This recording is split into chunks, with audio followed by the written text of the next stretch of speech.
afraid? If there's nothing to hide, the predicate if afraid if he's going to be used. So why be afraid if there is nothing to hide? From the semantics itself, from the wordings itself, it's very loaded.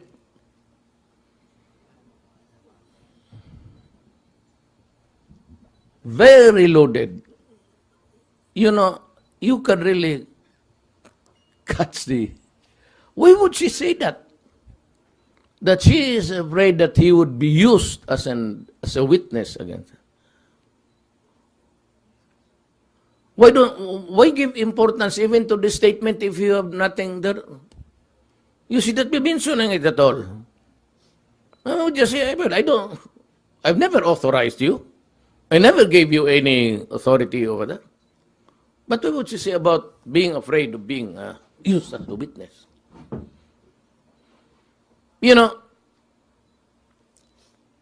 Dilemma we cannot use it as an evidence in court because that would be illegal. And I would not say I was the one who made the intercepts. It was given to us free by another country friendly to us. Even the ATM and the calls emanating from Muntinlupa to his driver.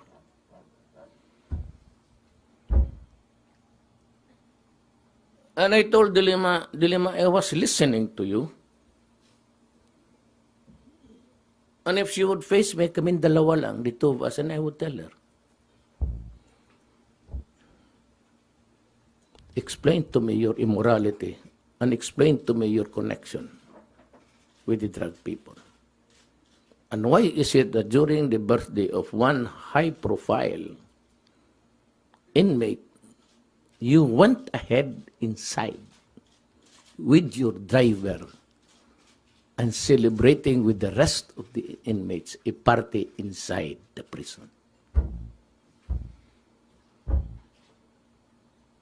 She cannot deny it because there are pictures taken at that time. But she never, for a moment, even to just deny it. So what's it? You confirm one if it is true, and you confirm another if it is true and make it false. I have no quarrel with you. It was you who started this rocos many years ago. You made yourself popular at my expense. So now that you are at the receiving end of all of this, you should not be heard complaining because there are serious matters already arrayed against you. Wait until we revisit the Napoles case, Secretary or Senator de Lima. And I assure you, you will be horrified.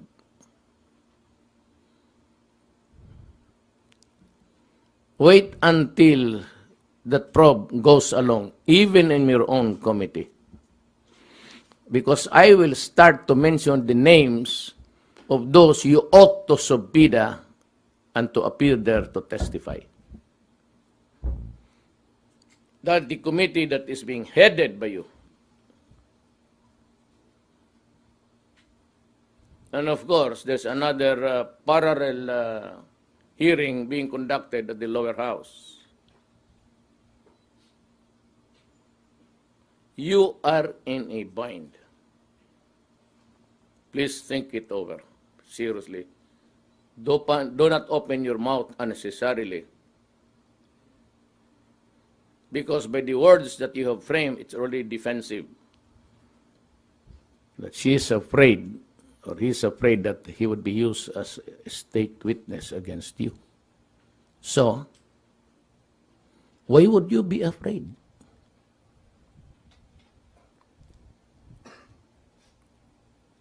There's a psychological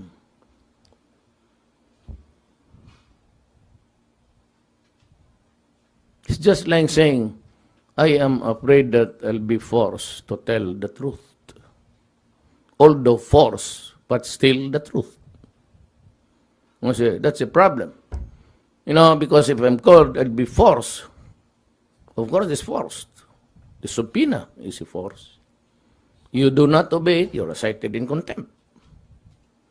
And the other word is, I'll be forced to tell the truth. What gives? As I said, I was supposed to ask on the same point raised by the good chair on the threshold of evidence, because we all know the various types of threshold of evidence. Yung mga binanggit niyo po kanina, proof beyond reasonable doubt, substantial evidence, probable cause, preponderance of evidence, and I think there's also prima facie evidence, correct? And now we're trying to determine here what should be the proper and desirable threshold of evidence. That's right, Correct. Madam It's not Senator. really it's not an easy task, actually. Because, okay, walang problema sa proof beyond reasonable doubt for purposes of conviction pag nasa korte na.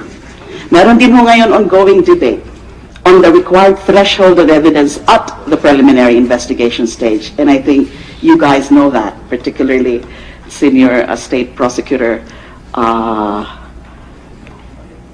Fadulyon, Richard, na there is an ongoing debate, and nandun pa po ako, ganyan ho ang pinag-iisipan natin o namin. Shall we raise the threshold of probable cause at the level of preliminary investigation? In fact, in the new criminal code that we are proposing, we have submitted a draft new criminal code last Congress, and I intend to refile that this Congress. We are proposing there the elevation or the increase of the present threshold of probable cause to something higher. We're talking about the preliminary investigation. We're not just talking about the proposed amendments to the anti-wiretapping law.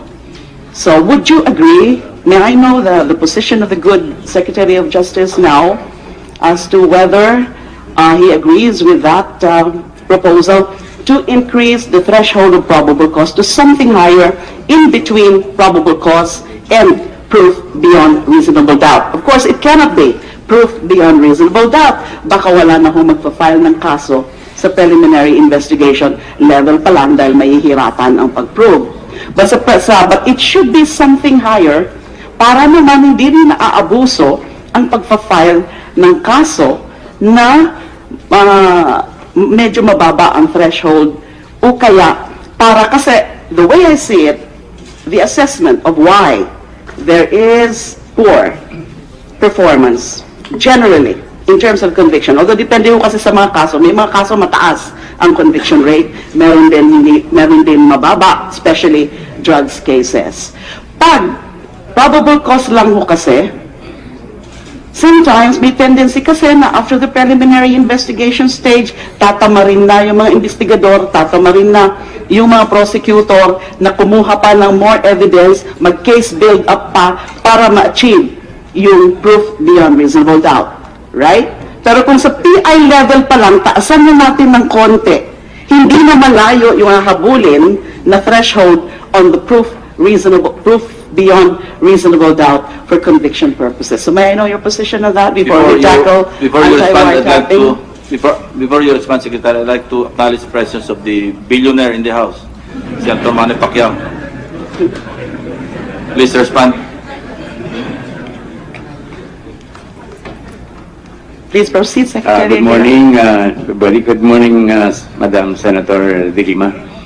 Actually, I could not yet think of what is that quantum of evidence between beyond reasonable doubt and probable cause. What is higher po? What is higher? Probable cause or prima facie?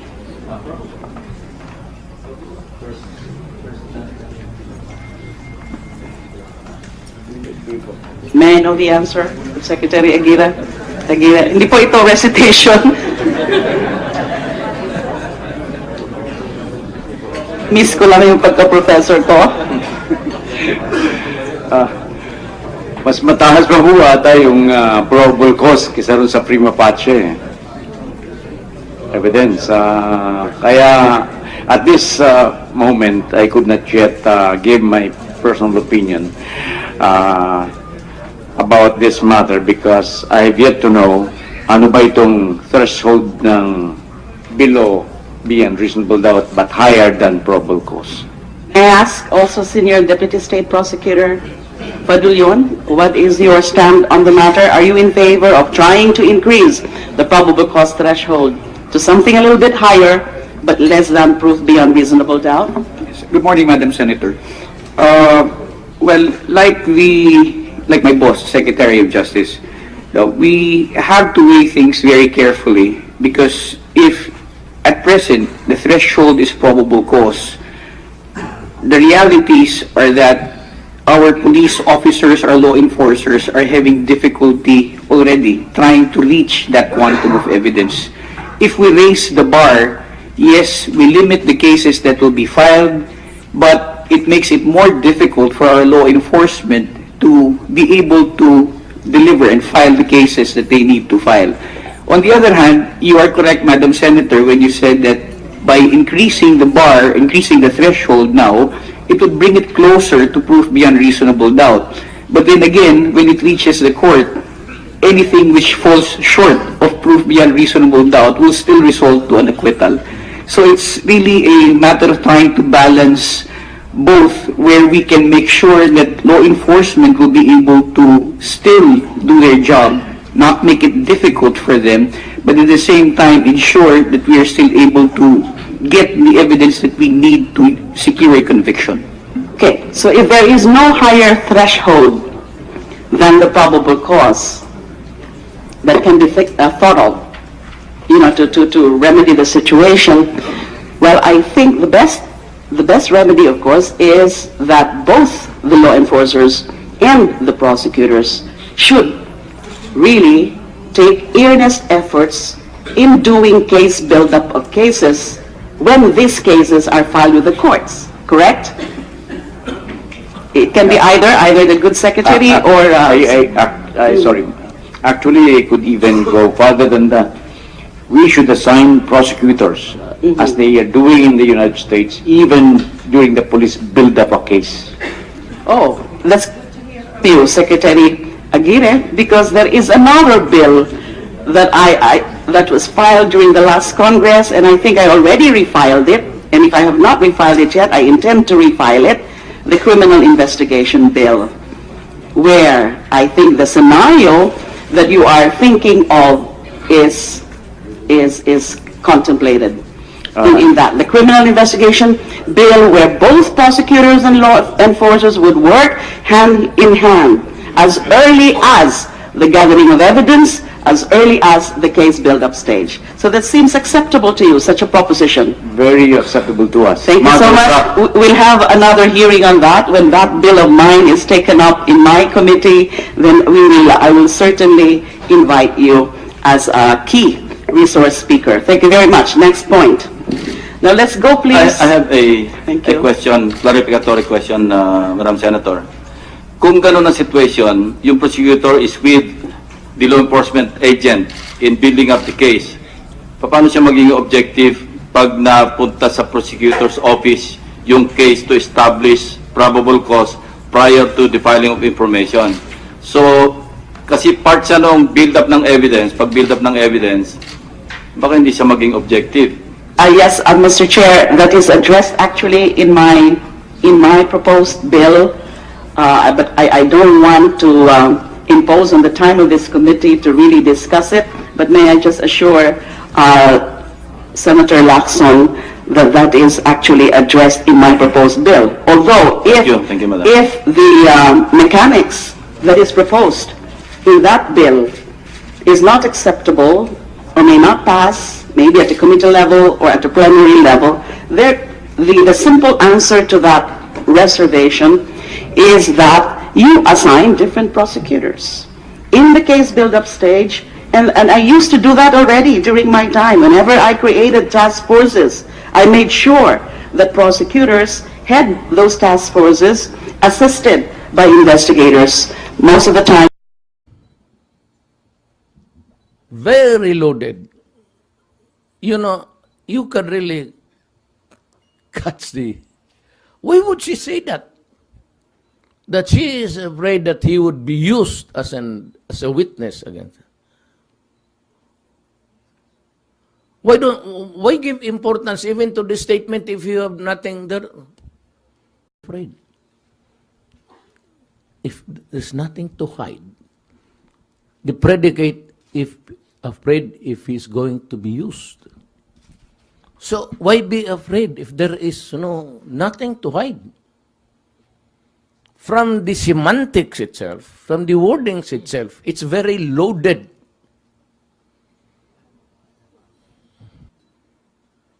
And I would not say I was the one who made the intercepts. It was given to us free by another country friendly to us. Even the ATM and the calls emanating from Muntinlupa to his driver.